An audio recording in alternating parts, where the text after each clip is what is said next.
Антонио Кошта утре во Скопје. Можност за исчекор или посета со стара порака. Председателот на Европскиот совет утре доаѓа на неколку часовна посета на Македонија во рамки на турнејата низ Западен Балкан. Средби се најавени со шефицата на државата и премиерот. Во време кога преговорите со ЕУ се замрзнати, а во јавноста се поставува прашањето дали Кошта ќе донесе нешто повеќе од дипломатски куртоазии, Мицкоски вели. Од Скопје пораката е јасна.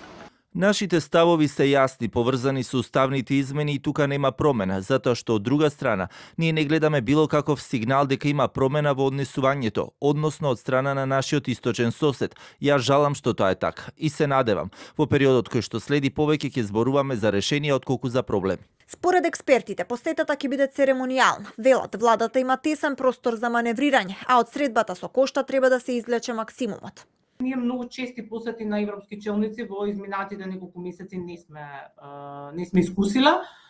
Така да треба да се обидеме да направиме максимум да извлечеме од посетата континуираниот фокус на пречките, како што ги нареков, односно континуираниот фокус на блокадата.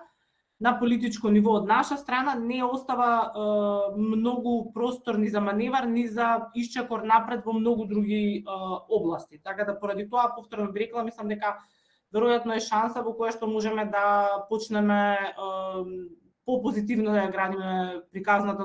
Антонио Кошта од Скопје ќе патува во Тирана, таму ќе ја заврши турнејата заклучно со 16 мај петок и ќе биде ко-домаќин на 6-тиот самит на Европската политичка заедница, чија тема е Нова Европа во новиот свет, единство, соработка, заедничка акција.